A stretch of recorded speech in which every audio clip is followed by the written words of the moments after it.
Muy bien, hermano. Os invito a que abráis una vez más la palabra del Señor, nuestras Biblias, en Primera de Corintios,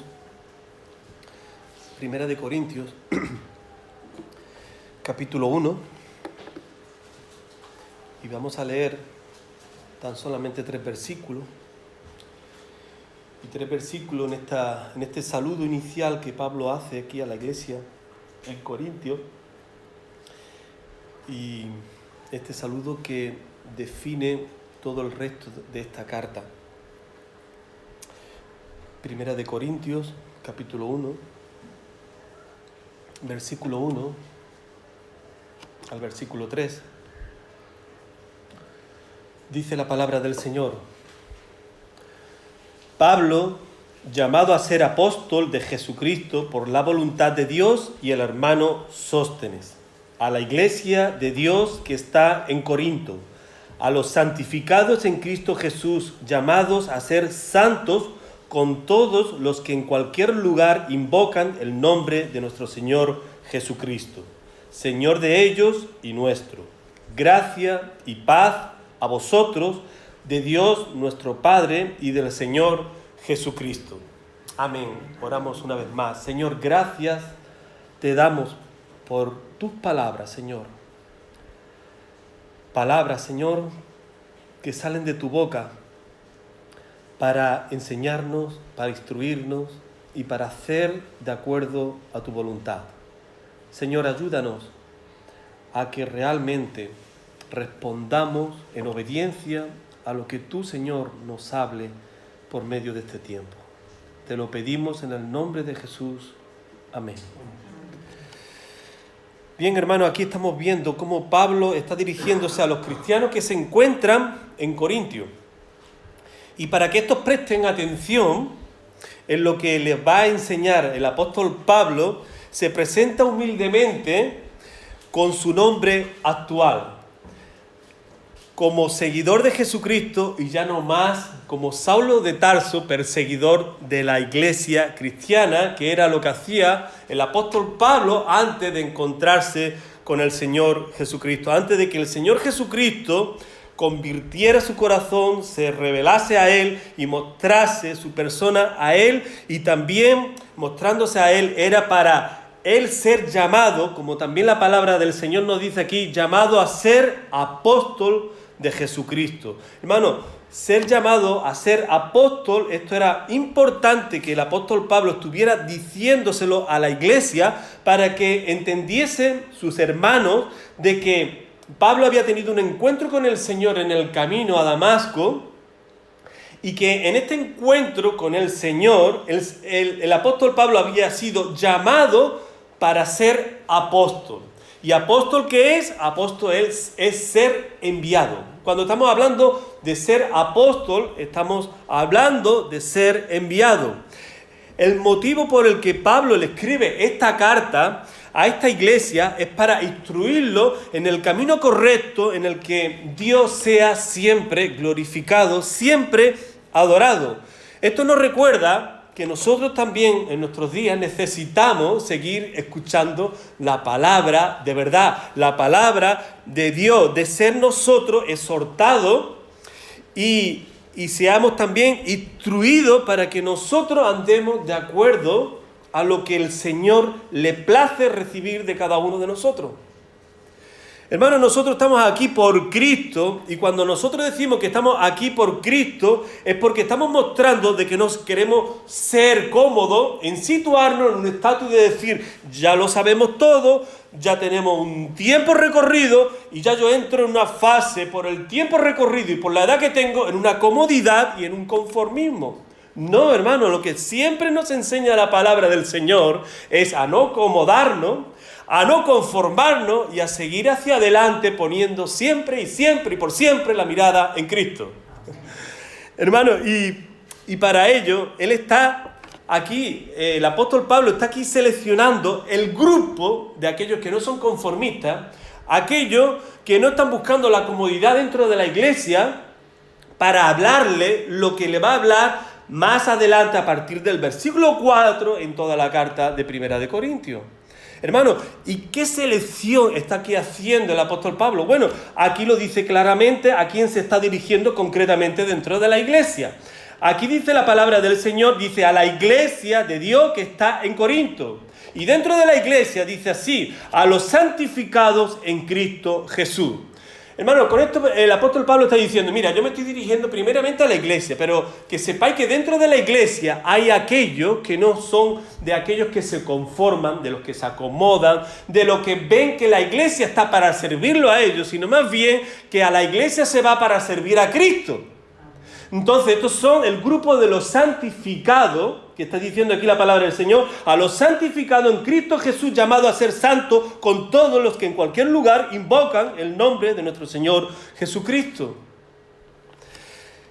Hermano, esta separación que hace aquí el apóstol Pablo, a veces ha dado mucho problema y muchas cuestiones de ser objeto de crítica la iglesia y los que así se conducen en la vida cristiana. Y esto no es algo nuevo, de que cuando nosotros estamos con el deseo de buscar a las personas que realmente tienen necesidad de Cristo, que cuando se les comparte el Evangelio son receptivos a Cristo, independientemente de su forma externa, de lo que haya vivido, a nosotros lo que nos interesa es que esa persona entienda el plan de salvación, y cuando lo entienda y sean convencidos por el poder del Espíritu Santo y se produzca en ellos ese quebrantamiento, ese rompimiento entre la vieja vida para caminar en la nueva vida en Cristo Jesús. Esto es lo que realmente le interesa a la iglesia, pero a muchos le ofende la trayectoria de las personas y cuando se acercan a la iglesia. Un ejemplo, recuerdo cuando yo estaba pastoreando en la iglesia en Huelva, entró una persona que conocían algunos de la iglesia. Y no se me olvidará una persona que tenía yo en la iglesia, que el marido no era creyente, y me dijo así cuando terminó el culto: si mi marido supiera de que fulanito está aquí en la iglesia, no me dejaría entrar más aquí en la iglesia. Esta es la mirada que tienen algunos cuando se piensan, idealizan de la iglesia como un lugar que solamente está para atender a aquellos que tienen una buena apariencia, una buena forma religiosa, y excluye y echan fuera lo más importante, que es el corazón de la persona, es aquello que mira al Señor y no la apariencia. Hermanos, ¿se recuerdan cuando Mateo recibe el Evangelio, cuando el Señor le dice: levántate y sígueme? Los religiosos empezaron a criticarlo al Señor porque se estaba sentando, según ellos, con pecadores, con personas que realmente no merecían escuchar del Evangelio de salvación. Y curiosamente, el Señor le responde a esto diciendo: los sanos no tienen necesidad de médico, sino los enfermos. Id pues y aprended lo que significa misericordia quiero y no sacrificio, porque no he venido a llamar a justos, sino a pecadores al arrepentimiento. Hermano, con esto nos está diciendo el Señor: mira, que hay una parte que son sanos y otra que son enfermos. Y yo he venido por los enfermos y no los sanos. No, todo el mundo necesita de conocer de Cristo. La gran diferencia, y lo que está diciendo aquí el Señor, es que muchos se piensan que está sano y esto les rebota la palabra del Señor, y el Señor no pierde el tiempo con este grupo. El Señor se emplea con aquellos que realmente están rotos y saben que están rotos. Aquí están rotos, pero no reconocen que están rotos y que necesitan de la sanidad y del cuidado y la atención de Cristo. Hermano, la iglesia que busca la santidad del Señor es la iglesia que es receptiva a saber su condición en la cual necesita a Cristo, porque ve la rotura, ve las heridas y dice así: no hay médico como mi Señor para curarme. No hay nadie que pueda curar las heridas como no sea el Señor de la gloria, al cual he creído y me he arrepentido de todos mis pecados y sigo queriendo arrepentirme de mis pecados al día de hoy también. Porque a veces, hermano, pasa lo siguiente, que como uno ya está en la iglesia, se piensa que la santificación es para el que no conoce a Cristo y necesita conocerlo para que venga aquí, a este lugar, y se reúna con nosotros aquí. No, la santificación dura siempre y por siempre hasta el día de Cristo. Y mientras que dure la santificación en el creyente, debe también imperar en cada uno de nosotros la humildad para reconocer que yo no soy perfecto, que yo no soy justo, que yo sigo cayendo, que yo sigo metiendo la pata, que yo necesito al médico de los médicos, que es Cristo, para curar y vendar mis heridas. Amén. Amén. Por tanto, Pablo no le habla a aquellos que se consideran justos. Pablo se está dirigiendo aquí a este grupo que sabe que la palabra del Señor va a ser atendida por sus corazones necesitados humildemente. Hermano, lamentablemente, dice un autor, y yo creo que lo conocen muchos de nosotros aquí, que se llama Miguel Núñez. Él dice así: la iglesia ha pasado a un lugar secundario en el que se va los domingos para cumplir con Dios. De manera que el Señor los bendiga durante la semana como aquel que respeta un semáforo para no tener que pagar una multa. A veces el creyente dice: mira, me está costando trabajo, pero tengo que ir a la iglesia, porque si no voy a la iglesia no me va a salir las cosas bien durante la semana. Entonces mi temor me lleva a cumplir con mi obligación, con mi deber religioso, para que las cosas me puedan ir bien durante la semana. Hermano, esto nos da muestra de que nosotros estemos siendo receptivos, siendo humildes ante todo, antes que receptivos, humildes en nuestro carácter, para darnos cuenta de la necesidad que tenemos de santificarnos en el Señor, porque vemos nuestras miserias, porque vemos nuestros problemas, porque vemos nuestro querer y no poder, para que el Señor me pueda ayudar en medio de mis aflicciones y de mis angustias. Hermano, este pensamiento no ayuda en nada y muestra que este grupo que piensa así es el grupo de los sanos. Están rotos, pero se piensan que está sano. Hermano, me topé con un pensamiento esta semana que me hizo pensar mucho en la iglesia que estamos teniendo en nuestros días y si realmente la iglesia en nuestros días está glorificando al Señor como Dios tiene que ser glorificado y por lo cual existe la iglesia. Y de esto vamos a desarrollar un poco ahora. Decía este pensamiento así de Octavio Paz: el destino de toda idea grande es el de ser traicionada. En la trayectoria llega un momento que degenera y cae y es traicionada. Cristo lo es a menudo por la iglesia. Vaya, qué fuerte. Yo me quedé pensando, digo, ¿hasta qué punto realmente la iglesia, pensando que está haciendo su labor y su propósito correctamente, está haciendo todo lo contrario? Está haciendo algo contrario a lo que es glorificar, adorar a Dios, pensando que está haciendo lo correcto. Y como decía, de esto vamos a hablar un poco. Hermano, para que no traicionemos al Señor de nuestras vidas, la iglesia del Señor debe de recordar dos puntos importantes, y este es los dos puntos de mi mensaje. ¿Qué es la iglesia? ¿Y qué debe de haber en la iglesia? ¿Qué es la iglesia? ¿Y qué debe de haber en la iglesia? Y el qué debe de haber en la iglesia se podría también decir así: ¿qué debe de hacer la iglesia para que la iglesia no caiga en un lado opuesto de estar traicionando a Dios, de creer que está adorando a Dios cuando realmente no lo está adorando? Hermano, ¿qué es la iglesia? Hay muchos malentendidos acerca de lo que es la iglesia, y si no sabemos qué es la iglesia, difícilmente ésta podrá aspirar al propósito por el cual existe la iglesia. Una definición que me gustó acerca de lo que define y dice que es la iglesia, muy importante aquí, es lo que dice esta cita. Dice: la iglesia no es una institución, como podríamos llamar una asociación, como un organismo benéfico, sino una entidad sobrenatural que está en proceso de crecer hacia el mundo venidero. Hermano, lo que tú hagas aquí y lo hagas en espíritu y en verdad, como tales adoradores Dios busca en medio de su iglesia, esto tiene repercusiones eternas.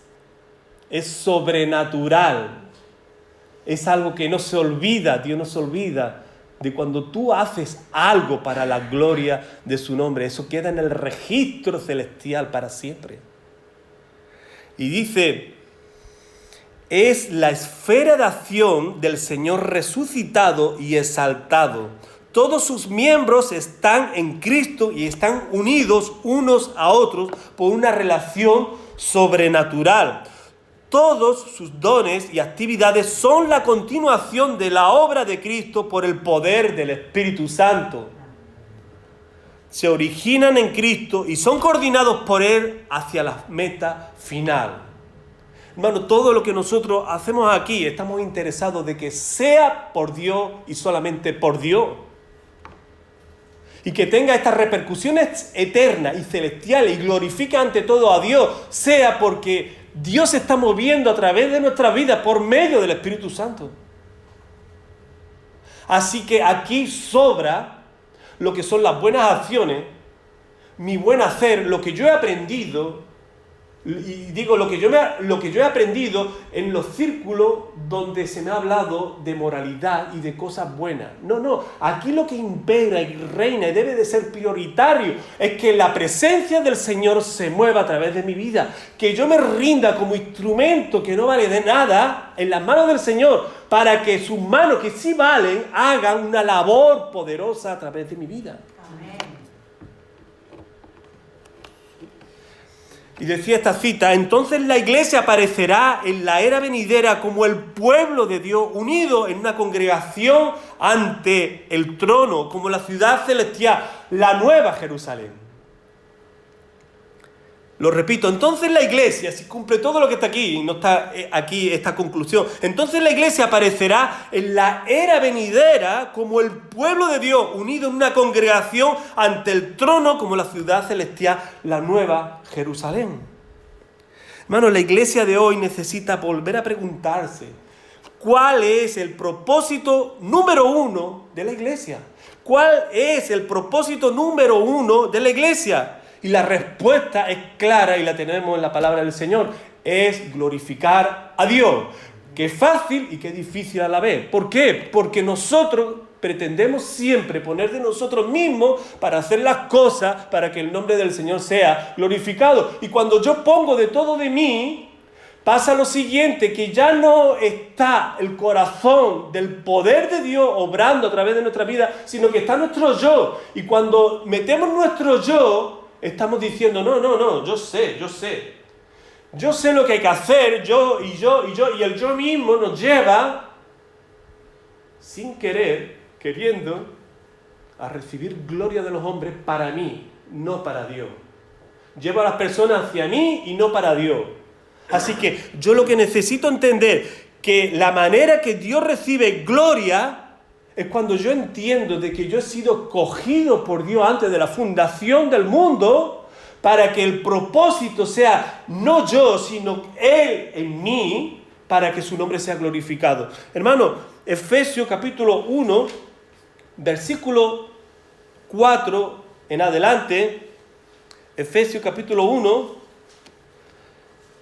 del versículo 3 en adelante dice, bendito sea el Dios y Padre de nuestro Señor Jesucristo, que nos bendijo con toda bendición espiritual en los lugares celestiales en Cristo, según nos escogió en Él antes de la fundación del mundo, para que fuésemos santos y sin mancha delante de Él, en amor, habiéndonos predestinado para ser adoptados hijos suyos por medio de Jesucristo, según el puro afecto de su voluntad, para alabanza de la gloria de su gracia, con la cual nos hizo aceptos en el amado, en quien tenemos redención por su sangre, el perdón de pecados según las riquezas de su gracia, que hizo sobreabundar para con nosotros en toda sabiduría e inteligencia, dándonos a conocer el misterio de su voluntad según su beneplácito, el cual se había propuesto en sí mismo, de reunir todas las cosas en Cristo en la dispensación del cumplimiento de los tiempos,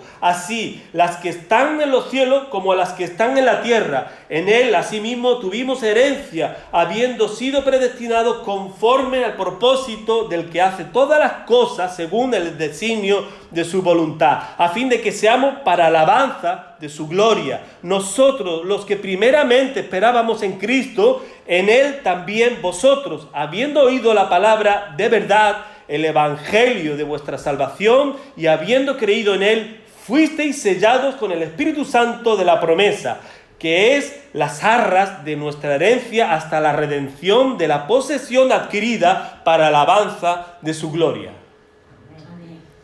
Este es el cometido por el cual Dios te ha escogido y estamos aquí siendo parte de los santificados para estar caminando para ser más y más santo, como santo es el Señor, que es nuestro referente y por el cual nosotros aprendemos y vivimos para que Él siempre esté recibiendo la gloria. La iglesia existe para estar glorificando el nombre del Señor. ¿Qué significa estar glorificando a Dios? Bueno, la palabra gloria significa opinión en hebreo y también significa honor, excelencia, reputación. Hermano, cuando nosotros estamos glorificando a Dios, lo que estamos haciendo es ser testigos de lo que nosotros estamos presenciando y de lo que Dios nos está mostrando y revelando de Él mismo a nosotros. Nosotros estamos respondiendo en decir, wow, es grande, es poderoso, no hay nadie como mi Dios. Esto es glorificar a Dios cuando yo me quedo asombrado, boquiabierto delante de la presencia de Dios y decir que Él es único, Él es soberano, Él es el Rey de gloria, el que reina en amor y que no hay otro como Él. Hermano, si tú quieres glorificar más a Dios, yo te invito a que leas acerca de sus atributos. Que estés contemplando lo que son los atributos de Dios como poder, gracia, amor, misericordia, omnisciencia, omnipotencia. Todo esto, hermano, te va a enriquecer, te va a dar una perspectiva para que tú sepas qué Dios es el que tú estás adorando y cómo esto te va a ayudar más para adorarlo y para tener más intimidad con Él. Hermano, hay libros buenísimos acerca de este aspecto de los atributos de Dios. Hermano, y esto nos va a acercar más para el día de Cristo.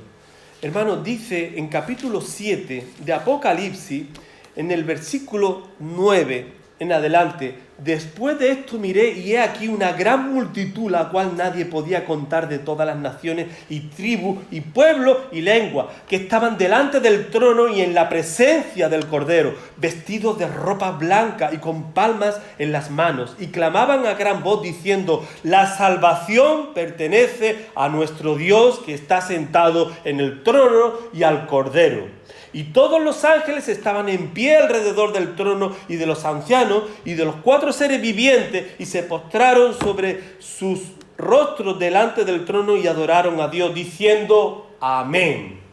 La bendición y la gloria y la sabiduría y la acción de gracias y la honra y el poder y la fortaleza sean a nuestro Dios por los siglos de los siglos. Amén. Hermano, y saber que nosotros estamos andando para nosotros formar parte de este escenario que la palabra del Señor nos enseña. Que nuestra esperanza es estar aquí y estar nosotros delante de la gloria, de la presencia de nuestro Dios y poder adorarlo, poder cumplir ese sueño que hemos alimentado durante todo este tiempo aquí, para que cuando llegue ese momento tú estés ahí. Hermano, esto es sublime, esto es grandioso. Hermanos, siguiente punto. ¿Qué debe de haber en la iglesia? Y cuando hay lo que debe de haber en la iglesia cumple con lo que hace y tiene identidad de lo que es iglesia. Iglesia que no va a traicionar al Señor, que va a cumplir el objetivo, el propósito por el cual existe la iglesia del Señor. Hermano, la cualidad por excelencia de vivir en santidad, esto es vivir para la gloria del Señor. Vivir en santidad es para Él y solamente para Él. Y nuestro deseo es vivir en este sentir que magnifique y que glorifique al Señor. Hermano, y para eso la iglesia tiene que tener autoridad y seguridad para que la iglesia esté mostrando de que vive en santidad y que está haciendo el papel que debe de hacer, que es santificar y glorificar a Dios. Hermano, igual que cuando nosotros vemos un policía y por el traje nosotros sabemos que es un policía, o un bombero, un médico, la iglesia que no traiciona al Señor y cumple con ese propósito de glorificar a Dios, se ve por la santidad y de guardar al Señor en cada uno de nosotros, en cada cosa que el Señor enseña, instruye a su iglesia. Hermano, el que es cristiano se le diferencia del que no es, entre otras cosas, por su grado de compromiso con el Señor por medio de nuestra santidad. Hermano, nuestro compromiso, y digo nuestro compromiso que no tiene nada que ver con lo que estábamos viendo antes, con un cumplimiento para que las cosas me vayan bien. Mi compromiso es porque yo entiendo lo que el Señor es y ha hecho en mi vida y seguirá haciendo en mi vida. Lo que el Señor ha hecho en mi vida, está haciendo en mi vida y tengo la esperanza que seguirá haciendo en mi vida. Es lo que me lleva a comprometerme más en santidad y a responder en santidad al Señor. Por eso el cristiano es aquel que está siempre buscando en despojarse de lo viejo que se pega a nosotros y nosotros tenemos que decir, no, si yo ya estoy caminando en lo nuevo, si ya Cristo es el que reina en mi vida, y lo voy a seguir sirviendo y no al pecado. El apóstol Pablo dice en Efesios 4, 22 al 24, en cuanto a la pasada manera de vivir, despojaos del viejo hombre, que está viciado conforme a los deseos engañosos y renovados en el espíritu de vuestra mente, y vestidos del nuevo hombre creado según Dios en la justicia y santidad de la verdad. Despojaos, desvístete, quítate esas ropas ya no son tuyas, esas ropas pertenecen al pasado, ahora hay ropa nueva. Ropa por las cuales nosotros tenemos que estar guardando la santidad, la pureza, que representa que Cristo reina en toda mi manera de vivir. Hermano, pero vuelvo otra vez al principio, pero estamos en tiempos difíciles en que la iglesia ha perdido el rumbo de responder con excelencia a Dios en santidad. Y se vive más bien para buscar complacerse a sí mismo usando la iglesia para este fin. Hermano, me recuerda en tiempo de Primera de Samuel. En Primera de Samuel, en el capítulo 2, vemos algo muy interesante, que es Elías, el sumo sacerdote. Tenía 2 hijos, que eran Ofní y Finés. Y cuenta la historia de que estos habían sido como malcriados. El padre poco disciplinó a ellos y esto desencadenó en una serie de problemas. Por ejemplo, nos dice en el versículo 12 que estos eran impíos y no tenían conocimiento de Jehová. Falló todo por no tener conocimiento de Jehová. El padre no se había preocupado de enseñarle la ley de Jehová. Después también nos dice en versículo 13, 17, dice, los hijos de Elí robaban las ofrendas. Llegaron a robar ofrendas y después también cometían inmoralidad sexual con aquellas mujeres que velaban a las puertas del tabernáculo. Nos dice la palabra del Señor de que los hijos de Elí, del sumo sacerdote, se aprovechaban de ellas. Estos eran malcriados porque el padre no había atendido consecuentemente en la instrucción que necesitaban sus hijos. Hermano, el desencadenante de tantos problemas llegó a tal punto de que cuando se enfrentó el pueblo de Israel con los filisteos, los dos hijos mueren. Y no solamente mueren, sino lo peor de lo peor es que tomaron el arca de la alianza, lo sagrado de lo sagrado, es robado por los filisteos. Y la palabra del Señor nos dice que cuando el mensajero llega a su pueblo e informa de lo que ha pasado a Elías, el sumo sacerdote, no se cae y muere porque sus hijos han muerto, no, sino porque el arca de la alianza ha sido robada, ha sido tomada por los filisteos. Y él cae y muere en el acto. Hermano, otro ejemplo, David había decidido restaurar la presencia de Dios en Israel y para ello hace transportar el arca de la alianza para que esté con su pueblo. Y él dijo así, mira, voy a poner aquí un Ferrari de nuestros tiempos, voy a poner un carro para transportar el arca de la alianza. Hermano, la intención fue buena, pero el método equivocado totalmente. Porque Dios había establecido para su pueblo de que el arca de la alianza solamente fuera transportado por los levitas. Queriendo hacer lo bueno o hacerlo mejor, lo hizo peor. Y es que aquí es donde falla la iglesia en nuestros días. La iglesia quiere hacer las cosas mucho mejor de lo que el Señor lo dice en su palabra. Y cuando lo quiere hacer así, ya se está sirviendo a sí mismo. Ya está buscando honra de los hombres, lo que yo estaba diciendo antes. Ya deja de seguir a Cristo para seguirse a sí mismo. Hermano, estamos cayendo una y otra vez en los mismos errores. Y la iglesia en nuestros días, haciendo o queriendo hacer lo mejor de lo mejor para el Señor, no lo hace. Y hace todo lo contrario. Hay un pensamiento en las iglesias hoy día que dice, no vamos a hacer reuniones largas porque esto cansa a la audiencia. Entonces lo vamos a hacer cortito.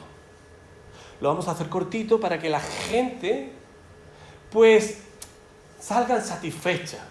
Y no solamente lo vamos a hacer corto, sino vamos a cambiar también la iluminación. Vamos a hacer con que la iglesia tenga muchos foquitos de colores, moviéndose para un lado, para otro, y si ponemos también una máquina de humo, porque tire humo aquí, y da como un ambiente, como si fuera celestial, un humito, no sé, se ríe, y aquí las cosas van a ser de una manera en que va a aparecer en la iglesia otro ambiente diferente.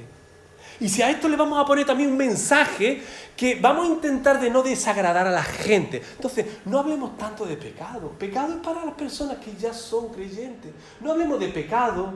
No hablemos de inmoralidad sexual. No hablemos de ciertas cosas que se pueden sentir incomodado la visita. Hermano, esto es poner un Ferrari, esto es poner un carro en vez de hacer las cosas de acuerdo a lo que Dios establece en su palabra. No, hermano, la iglesia existe por razón de Cristo para glorificar a Dios. Amén. La iglesia debe de enseñar santidad, le guste al que le guste y el que no le gusta ahí tiene la puerta que se vaya. Pero la iglesia no puede perder la característica de ser iglesia, de proclamar el evangelio y de confrontar al pecador con sus pecados. Para que éste, conociendo lo que está haciendo mal, se arrepienta y le permita que Cristo, al que cree, reine en su vida y que el Señor sea glorificado como tal. La iglesia no tiene que buscar ser igual a una discoteca. La iglesia no puede crear un ambiente como si fuera esto una discoteca. No. La iglesia es la iglesia de Cristo. Y contra más luminosidad tenga la iglesia, mucho mejor. Porque en el lugar santo, lo que daba sentido a lo que había, que era la mesa de la propiciación, a lo que era también el altar del incienso, era el candelabro que iluminaba en medio de la oscuridad.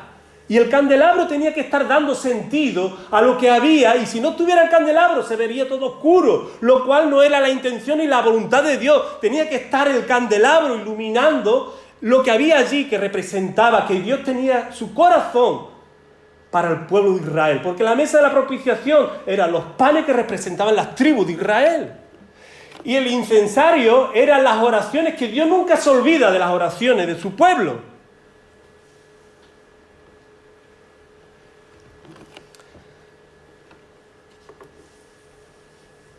Dice esta cita que los cultos se celebran para servir a Dios y no para agradar y divertir a la audiencia.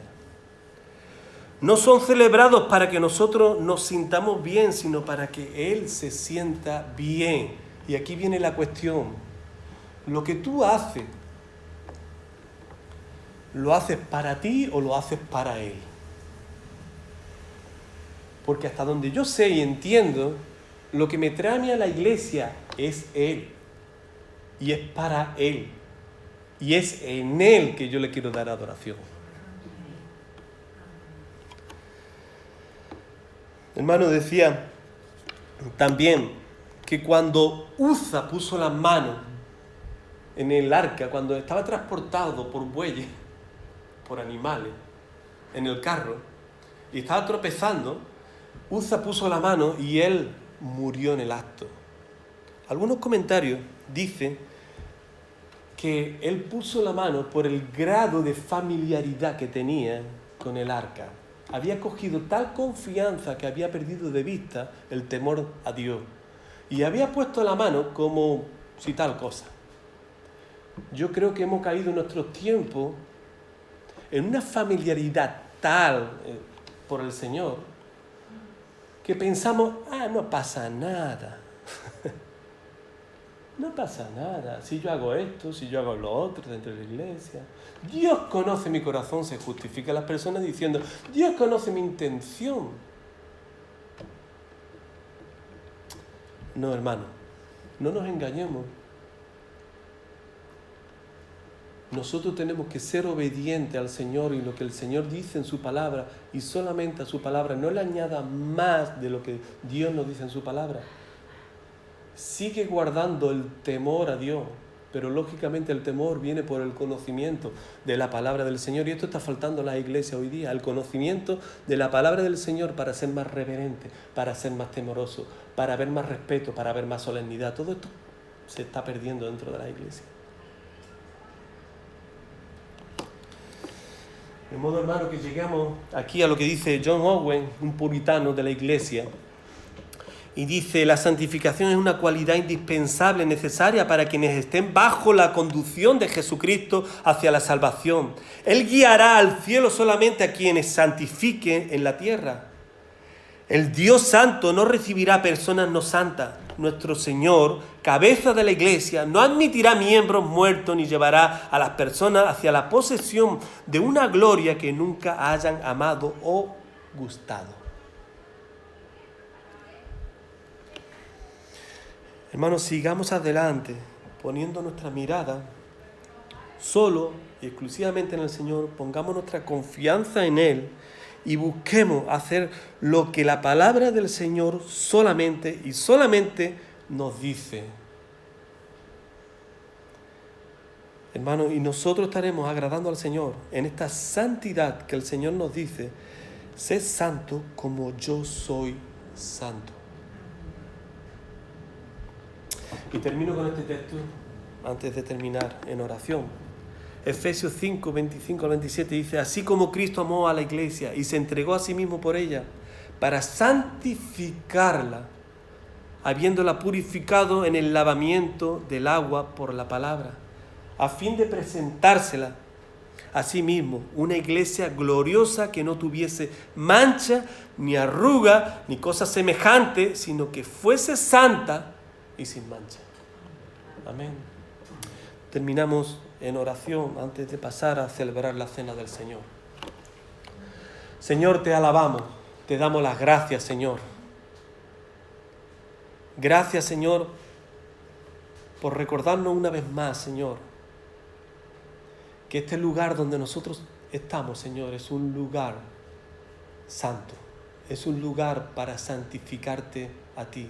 Es un lugar que debemos de estar teniendo en cuenta cómo debemos de entrar y cómo debemos de estar en este lugar sabiendo que tú estás en medio de tu pueblo. Tú estás en medio de nosotros para recibir adoración y alabanza. Señor, que nosotros vivamos con este sentir, con este deseo, con este propósito, Señor, de que tu nombre sea exaltado. Oh Señor, y una vez más, perdónanos, porque a veces añadimos cosas que tú no dices. Queriendo hacer lo mejor, estamos traicionándote. Estamos decepcionándote. Estamos entristeciendo tu corazón. Y Señor, nosotros deseamos vivir para la gloria de tu nombre, por el conocimiento de lo que tú nos enseñas en tu palabra. Señor, deseamos seguir siendo tratados por ti, porque nos consideramos enfermos, Señor. Nos seguimos considerando necesitados de ti, que eres el médico de los médicos para sanar nuestras almas. Ayúdanos, Señor, te lo pedimos, Padre, porque queremos vivir más intensamente tu presencia en nuestras vidas y ver la vida a través de tus ojos, Señor. En el nombre de Jesucristo te lo pedimos. Amén, Señor.